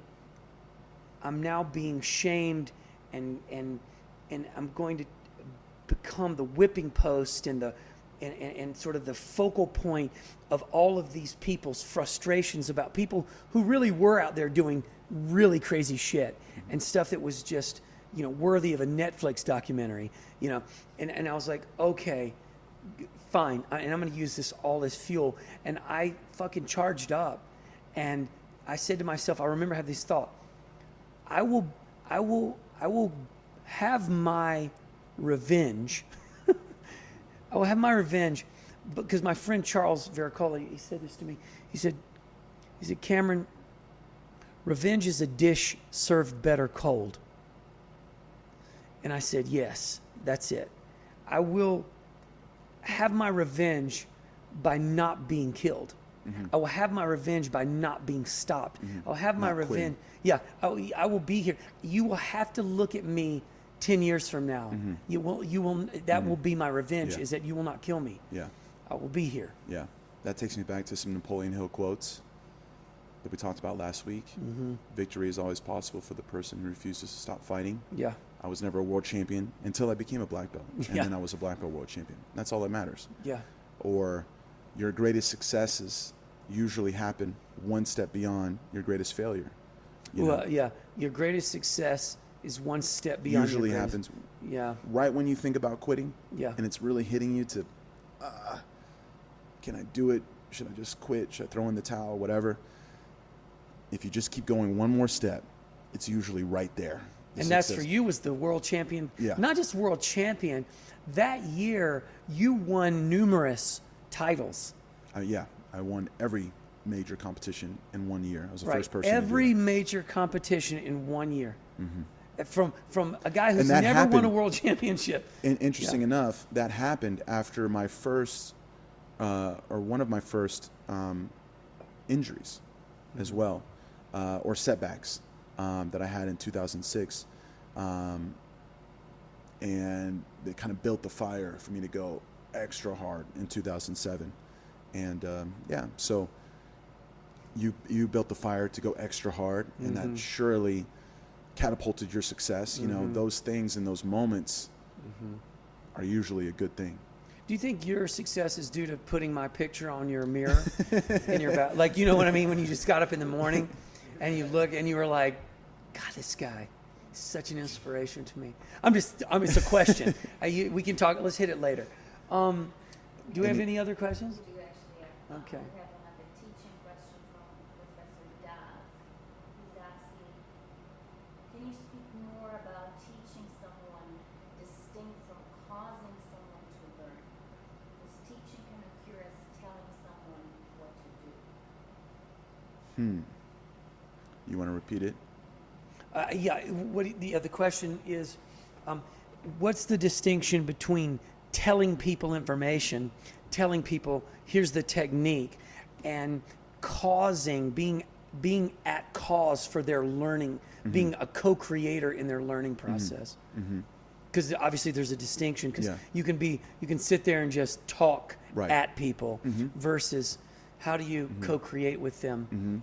You want to start? No, you go for sure. He's asking Okay. you, because I know Dov. He's on his journey for his black belt. Oh, okay. Yeah, he's at his purple belt right now. Awesome. And so anyways, So for me, and when I go back to my teaching journey, right, and becoming what I feel I am today as a black belt teacher. I'm not just a black belt practitioner, but I feel that I definitely hit a black belt level of teaching. And I can look back and say, yeah, I was a white belt teacher then, or I was a purple belt teacher then. And that's basically the answer to his question, is when I really started to understand how to teach in that way. I used to just teach the technique. Here's the technique, here's the steps, figure it out, and that's it. Nowadays, every time I teach a technique or a position or whatever, I always teach or explain my why. My why. I'll give the whole story of how I learned this technique, the way I used to do it, the way it's evolved for me personally, why I put my hand here versus my hand there, what is the mindset of this position, what you should be thinking, how it should feel, what is your vision of progressing versus neutralizing, and every little thing that can happen in this one place. I talk about it all, and I tell my why. I could say, put your hand here, but if I don't tell you why I believe that's the best place for you to put your hand, it will be just like that. It's like I'm telling you what to do instead of versus telling you how to think here and what to watch out for, and everything that I went through to make the technique what it is today. I went through the failures of this technique, and now I worked it out into what I'm presenting you today. But inside of that, I'm also giving you the concepts and the ideas and the vision to where you can still take this technique exactly, the way I'm presenting it to you today. You could still take this technique and take the mindset of it and how to think and how to see it, and still make it your own, and do it a little different. And that's how I can have students like Professor Nate over there, who is a good 50 pounds smaller than me, but he still has the Lovato style. He can still have the mindset of the positions and the movement, but he does it his way. And I also have students that are 50 pounds bigger than me that do it different, but they do it with the same mindset. They have the same why, but the route, the path is a little different. It's a little different. Understanding keeps coming up for me. Yeah. You're getting them to understand Yes. the complexities, the layers, not just technique, but there's this, as you said, there's something really beautiful about getting an understanding occurring. Exactly. And that's what I talk about a lot inside our instructor training, is like, guys, number one, you don't have to be an exact replica of me. Find your own way, and don't be shy to tell your journey, explain your story, behind whatever you're teaching. Find the passion that you have for it and tell it. Like, for example, maybe that specific technique was just a breakthrough for you. Once you learn that technique, or that way of thinking or whatever, you took a position that you were extremely uncomfortable in, and all of a sudden you became comfortable in it. And it was a major breakthrough for you. Or you had someone that used to hit you with this move all the time, you were a sucker for it, and then there was a breakthrough and you learned to do this instead of that. And that was a big thing. Or maybe it helped you win a competition, whatever it may be. Tell it. Don't be shy. Like, give yourself, tell your story inside of your teachings. And so that'll resonate more with the other person. They'll feel how impactful that was to you, and it'll resonate more with them. And then, like I said, inside of that, you'll naturally give your why, or, you know, whatever, instead of like, okay, this is how I do it. This is how you do it. But why? That's why being a great competitor doesn't necessarily make you a great teacher, because sometimes it's so natural to them. They never really they put their hands in the right place without even going through those mistakes, right? And then when you ask them, why do you put your hands there? It's, oh, that's just how I've always done it. It just works for me that way, you know? They can't explain the why, you know, and they'll do it without understanding all the details. And then when they look at the students, they're like, well, how come they're not doing it the way I do it? Well, because you didn't explain it. You didn't explain the why. You know, you didn't give all the steps because it came too natural to you.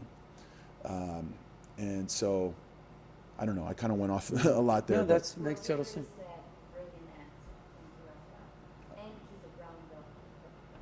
Oh, did Dov get his brown? I'm sorry. Apologies. Yes, apologies. I'm behind on the. Congratulations on the brown belt. Yes. Okay, we have one more question. Well, one is, what is the name of the article? Oh, yeah. I'm just gonna read it. Yeah, that can be found. Yeah, that can be found on I think it's still on CameronShayne.com under my articles. Yeah, if you just go to CameronShayne.com and you still got it up there, right? It's still there. I didn't take it down. I refused. Yeah, and I even doubled down on that. I just never. But I thought about it. I definitely would have thought about it too. Yeah, I was like, this is a pivotal moment. But I was like, I made the statement.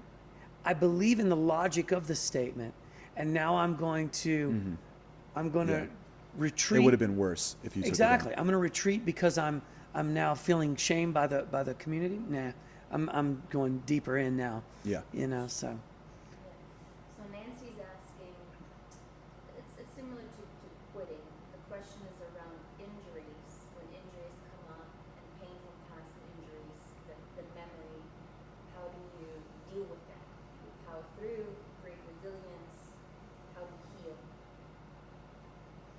Well, I know that as an example, Rafael tore his pec muscle, which was attached here. Tendon. The tendon, yeah, which your muscle becomes tendon and then it anchors to the corresponding bone. So it ripped off and pulled up into completely tore. And you take it from there. That's the setup. Oh. Yeah, I mean, I'm just saying that's okay. Yeah. Well, I mean, it was definitely at that time, that was the toughest. That's why I brought it. Yeah. Toughest part of my life, or toughest process I'd ever been in. I was already 31 years old, so I was a little older, and wondering if I'm ever going to come back the same, and were my best years done? Will I ever compete again? Because this is a massive injury. It is. I don't think people. I had heard stories about it not healing fully for people, and they were never able to do whatever extreme sport or anything. And for them to understand, this is your ability for him to basically hug, squeeze, squeeze, yeah. Which for a grappler Post, everything. is everything. Yeah. It's everything, yeah. So anyways, I went through those dark thoughts, those dark moments, and also had my own little, the dark thoughts inside of the recovery process, and sitting in this chair that would move my arm, and I have to be in there for 6 to 8 hours a day, and taking pain medicine and all that kind of stuff, made it even harder, right? Mm-hmm.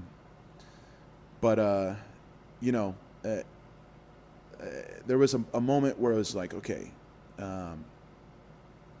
this is another fight camp, this is another fight, and I just have to give my best. I have to continue to eat healthy.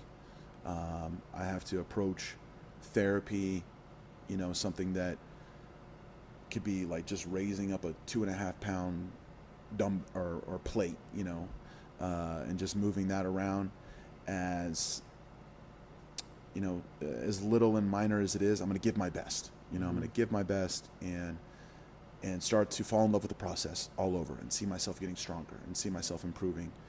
And I immediately started going to the gym and just doing whatever I could, working my legs. I was sled dragging every day, like strapping a belt to my body and just, you know. So that's one thing. First off, no matter what injury you have, there's always a way to work around it. There really is. There's always a way to work around it and take that opportunity to develop new skills, something different. You know, I had a knee injury once before, and then I'm doing everything on the other side, you know, to protect that knee. The arm injury, you know, I'm doing everything on the other side to protect that arm. And so it's an opportunity to develop new skills that 100% exists, and you can still train around it.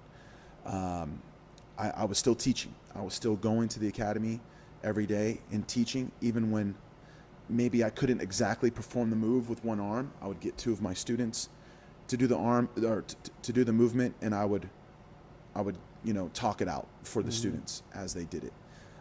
So keeping yourself in the routine is also very important. And that's one thing that we, inside our culture at the academy, we tell our students right away, like, look, keep coming, take notes, sit on the side, watch videos, like, you can still get better. I 100%. It's hard to believe that, Yeah. but it's true. Yeah. Yeah, I 100% believe that just through the mental repetitions and the studying that you can do, and then building up that fire to come back and go harder and stronger than what you've ever had before, you know, you can have a big breakthrough, a big jump in your game after being out for 4 to 6 months. It's 100% possible. I had, you know, I went on this is last year, I went on a 2-week snowboarding trip. I came back. You and Shayne came into town because you were training for the fight to win, the cyborg fight. I you know, did camp with you guys. I really, for whatever reason, and I don't know if it was the 2 weeks of snowboarding or if it was the rolling with you guys or if it was the combination of it all, but for whatever reason, I ended up with a sudden knee sensation, and I hadn't had before. And I was like, wow, what's wrong with my knee? So, and then it starts to get swollen, then it starts to hurt. Now I can't walk on it. So I get an MRI, and I've got a complex tear of the medial meniscus. Now, I've never, at my age, I've never had anything besides some broken bone stuff, which heal 6 weeks and you're back to business. But I've never had soft tissue damage that required any type of surgery or real serious rehabilitation. So this is the first time that happened to me, and I'm like, okay, I I keep saying I'm 50 for the past 10 years, but I am actually almost. Turned 49 this year, so I'm actually almost 50 now in all reality.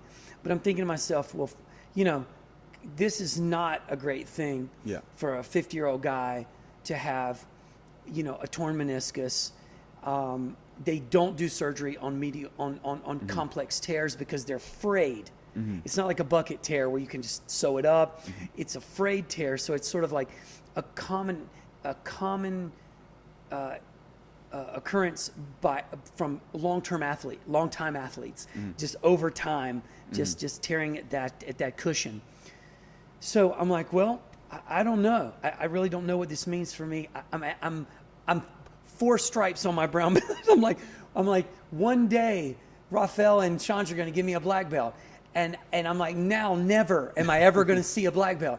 But I'm like, because really, you know what I mean? Like at this point, I'm like, oh my God, I've gotten this far. And jiu-jitsu, as we know, is you know, if there's a way to put your knee in danger when it's already fragile, that's a great way to do it. So, and then snowboarding, I'm like, I'm not going to be able to snowboard. But I tell you what I did, I literally just kept seeing myself finishing. I kept seeing myself snowboarding. I mean, we moved here. Part of the reason we chose Montana and Whitefish was so I could snowboard in the wintertime. And in the summertime, So we would have 2 camps we could always offer, Right, 2 activities. Because I could have gone to North Carolina to, say, Asheville, where it's cold in the winter, but you can't do anything winter-wise like that. Right. So I made this choice. I'm like, okay. So I, just kept pushing through with Melaine. I'm like, this is what we're doing, right, babe? She's like, yes, we're doing this. So we move here, even with all that going on. My knee, not sure if it's going to recover, still made the move, still kept training with you, still kept taking notes, and now you came in and you saw me. I'm rolling 100%, like full on. We did like competition rolls downstairs. My And you knee, got a lot better. and I improved. Yeah. In the time that I really shouldn't have improved because I was hurt. But I took lots of notes. I worked with Melaine and Kim.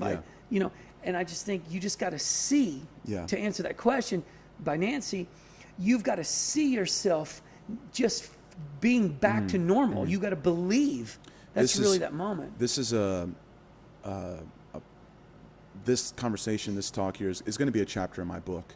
And one of the things that I talk about is these moments is an opportunity to create a deeper connection to your why. A deeper connection to your why, which is going to make you stronger. When you're just going and you're going and you're going, it's there, but until the time when you get tested, do you really, you got to dig deep. You got to go inside and find that deeper connection to your why, and still staying strong, still coming to the class to sit on the side. How much strength does that take? How hard is that? For me, when I was going to class to teach and I couldn't, and I'm not even really teaching. I'm on the side talking people through the movements. You know what I mean? It's hard. And then I'm watching them train and I'm, but at the same time, that helped me,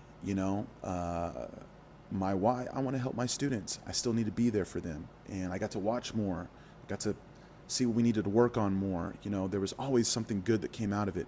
When the whole brain thing was going on before the title fight, and I'm not sure if I'm going to fight or not, blah, blah, blah, blah. Or ever again. Yeah. It gave me a deeper connection to my why. It gave me strength. And so everything's always an opportunity. Inside of difficulty lies opportunity. And whenever you get hurt, that's a make or break moment. And but if it makes you, it's an opportunity to make you stronger and make you better. And it's part of your story. And everything is our story. And you are the author. And is there going to be another chapter, or are you going to let it end there? Continue writing your chapters. Make the next chapter even more beautiful because of what you went through right then. Let adversity be the inspiration. Yes, yes. It's a test. Take it and say, okay, I'm gonna defeat you. I'm gonna come back better. And you need an enemy. You need an adversary. Exactly. Yeah. Exactly. Yeah. And so that's what I think. But try to stay in your routine as much as possible. Spend more time on the other things that you don't always get to do. Of course, if you're just able to train every day, that's it. But how often do you sit there and write, and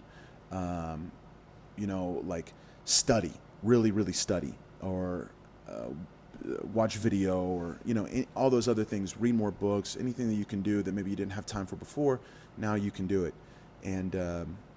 And improve on those other areas, and then as you come back, maybe you have to do things on the other side because that side is still recovering. And so then you're able to make new skills because you're working the other side. So like I said, find the excitement in that and keep your story going. Yeah, and to wrap that up, I just want to say, guys, in life, there's no born purpose. You develop purpose. You create purpose. Just as you create an opponent, you create an adversary. That's all just something that's in your mind anyway. So I think it's so powerful when people are like, well, why should I do that? Well, what the fuck else do you have to do? Why not? Why not be inspired?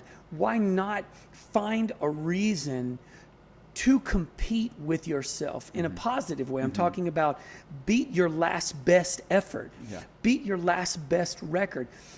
find the last record holder, beat that record. Whatever it is, be inspired to become better simply because. Why? Because you don't have anything else to do but die. You know what I mean? I know that sounds completely, it's super philosophical, but it's real. What else do you have to do? You're born on the planet to just be. Being alive has to be then filled with purpose if you're a human, because we no longer are just alive foraging and surviving. We're now alive in society, in culture, in co-creation together. So you've got to find purpose. You've got to create purpose. You've got to be after it. So if you don't have that internal drive to co-create with the world around you, you're fucking dying. You're just you're wasting away. We're all dying anyway.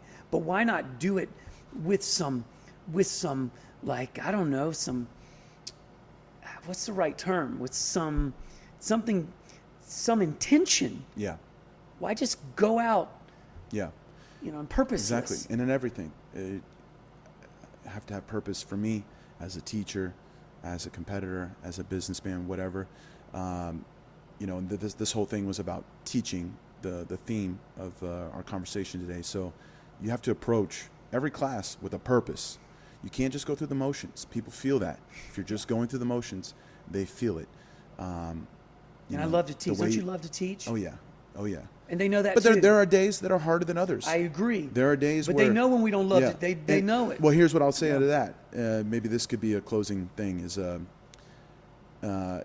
are times where you're literally going through a very hard moment, stress, and you're walking in and 5 minutes is your class, and you're just like, oh man, how am I going to step on there and inspire and give my best and even just be happy or just smile.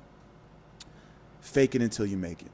Fake it until you make it, Put that smile on your face, even if it's fake in the beginning.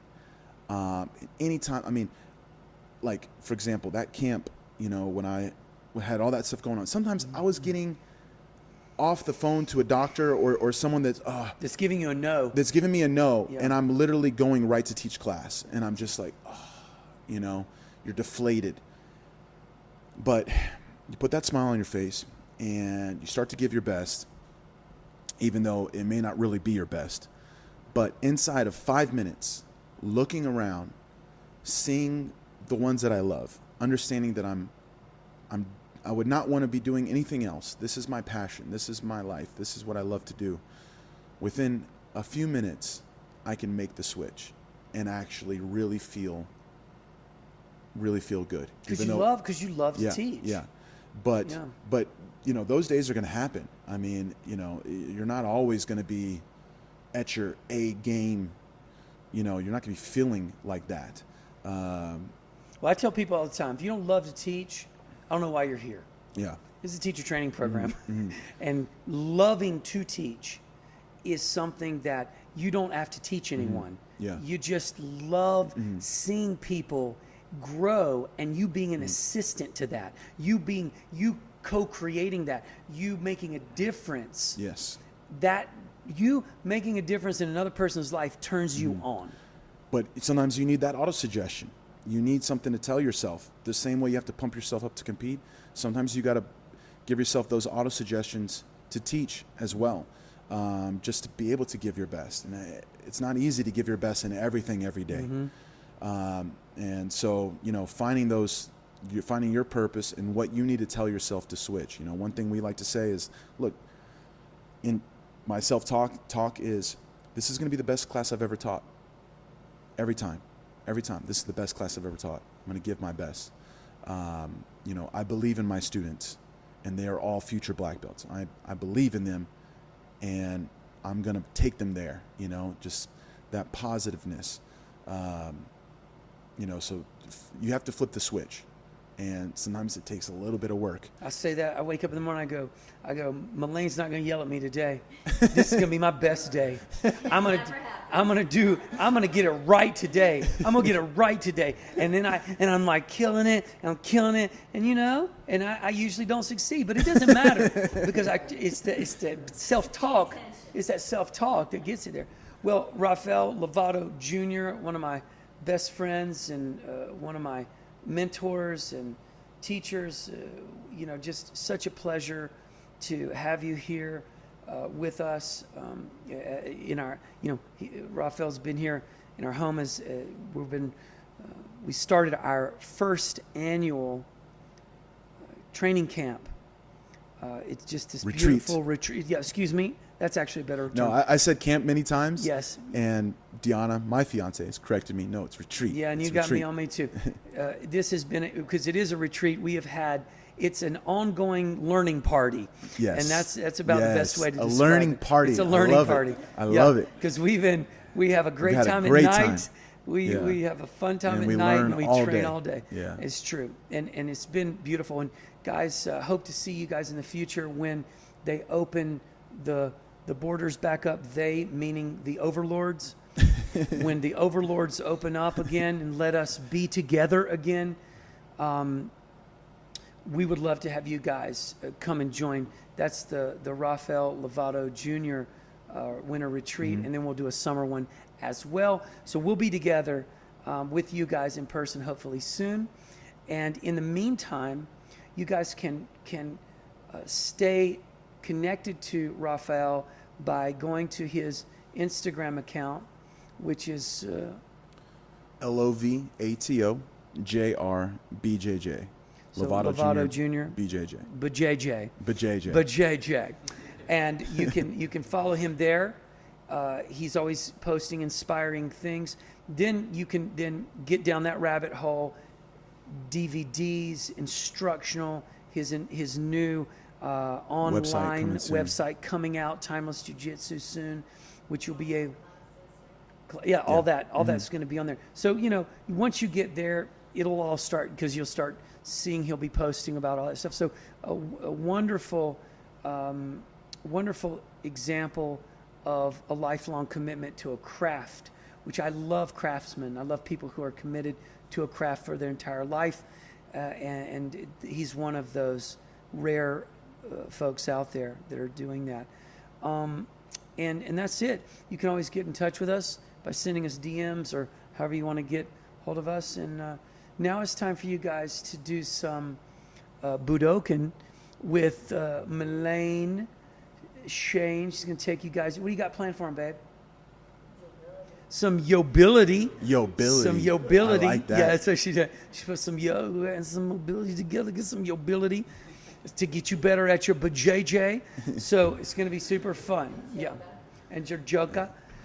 So, guys, thank you for, Just tell them it's going to take a minute because we have to take the whole set. Yeah, guys, give yourself a quick 5. We're going to take the lights we've set up here so we can have a nice space to talk in, and we're going to transfer this down to the dojo downstairs. So give us. Warm up already. So go ahead and start warming up, moving, stretching.